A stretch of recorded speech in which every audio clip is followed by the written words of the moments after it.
Welcome to The Explainer. Today, we're diving into Malcolm Gladwell's David and Goliath to completely rethink our ideas about strength, weakness, and what it really means to have an advantage. You know the story, right? It's the ultimate tale of the underdog, a total miracle. But what if the way we've been telling that story misses the entire point? What if David wasn't the underdog in that fight at all? To really get this, we have to pull apart the world's most famous battle. We need to stop looking at it like a myth and start looking at it for what it was, a military showdown. So picture this. When Goliath sees this shepherd boy David walking towards him, he's not scared. He's insulted. He's a champion, expecting a real fight, hand to hand with another armored warrior. Instead, he sees a kid with a staff and says, "Why are you coming at me with sticks?" Plural, sticks. Remember that? It's a huge clue. And here's where the whole story flips. The myth we all know is about a miracle. But the reality? Well, that's all about strategy. David wasn't playing Goliath's game. No way. He was changing the rules completely, turning the giant's so-called strength into his biggest weakness. Let's just dismantle this whole idea of an unbeatable giant. Goliath was weighed down by 100 pounds of armor, he was incredibly slow, and on top of that, many historians now think he had a condition called acromegaly. It makes you a giant, sure, but it also gives you terrible vision. That would explain why he needed someone to guide him onto the battlefield, and, this is the key, it would explain why he saw David's one staff as sticks.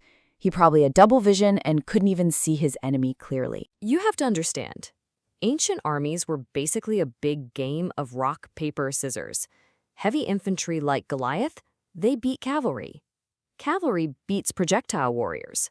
But, and this is the whole thing, projectile warriors, slingers, they absolutely destroyed heavy infantry. A good slinger could whip a stone with the stopping power of a .45 caliber handgun. David wasn't just a shepherd boy. He was a trained artillery specialist. Goliath wasn't a giant. He was a sitting duck. And this pattern, this idea of misreading advantages, it's not just some ancient history lesson. It happens all the time, right now, showing us how our struggles can forge strengths we never knew we had. Okay, take Vivek Ranadive. He's a Silicon Valley guy who coached his daughter's basketball team. His girls were not good. They couldn't shoot, couldn't dribble, they had no traditional skills. That was their disadvantage, right? But it was also their hidden advantage. It meant they were totally free to play a way no one else would. A crazy, nonstop, full-court press that just wore out and confused much better teams into losing. Just like T.A. Lawrence and his supposedly untrained rabble, their weakness forced them to be smarter and more creative. This shows how sometimes a struggle forces us to build a kind of compensatory superpower. The famous lawyer David Boies has severe dyslexia. Reading for him is incredibly difficult. So what did he do? He learned to listen. He developed this almost superhuman ability to listen, to memorize entire conversations, to pick up on tiny little hesitations in someone's voice that everyone else would miss. His biggest weakness became his most powerful weapon in the courtroom. And this gets us to a really fascinating idea called a desirable difficulty. The concept is that going through a struggle, like having dyslexia or being on an untalented team, isn't just a negative thing. It's a catalyst. See, when learning comes too easily, we don't hold on to it. But the skills that are forged in fire, the ones you have to learn out of necessity, those are the ones that become truly powerful. And this isn't just a feel-good philosophy. There's a scientific model that explains it. Let's talk about the point when having more of a good thing, like money or resources, actually starts to work against you. Think about it. We're all conditioned to believe that more is always better. More money, better schools, smaller class sizes, right? But is that really true? Is there a tipping point where having more of something actually starts to cause problems? Let's look at money and happiness. Studies show that as your income goes up, your happiness tends to go up with it, but only to a certain point. It turns out that after about $75,000 a year for a family, getting more money doesn't really make you any happier.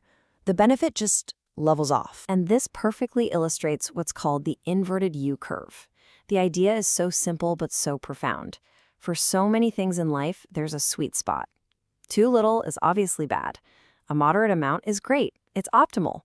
But then it keeps going, and too much can become just as bad, just as harmful as having too little in the first place. And you see this curve pop up everywhere. Wealthy parents, for example, often find it much harder to teach their kids things like grit and ambition. Or think about class size.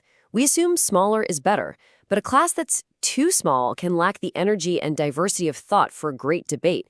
And here's a great one: being a big fish in a little pond. It's often way better to be a star student at a pretty good university than an average student at Harvard or Yale, because you feel confident and empowered, not constantly demoralized. So now let's scale this idea up. Let's apply this concept, the limits of advantage, to the biggest giants of all: governments, armies, institutions. What happens when pure brute force tries to solve a problem it was never meant to solve? So back in the 1970s, during the Troubles, the British Army decided to get really tough in Northern Ireland. Mass arrests, a hard crackdown. So what happened? Did the violence go down? No, it exploded. In 1972, right at the peak of this military crackdown, there were almost 2,000 bombings. So why? Why did it fail so badly? Well, it's because power isn't just about having more soldiers or more guns. It's about something called legitimacy. For people to follow the rules, they have to believe the system is fair. They need to feel three things. 1, that they have a voice. 2, that the rules are predictable. And 3, and this is the big one, that the rules are applied fairly to everybody. The second you lose that legitimacy, using more force doesn't create order. It creates rebellion. The British Army basically destroyed its own legitimacy. The Catholic community felt the army wasn't there to protect them, but to oppress them. And when a British soldier says something like this to a civilian whose neighbor was just killed, it sends a pretty clear message. The law is not on your side. That kind of behavior, it didn't crush the resistance. It was the fuel that fed the fire. Okay, so let's put all the pieces together. The real lesson from David and Goliath isn't just about history or sociology.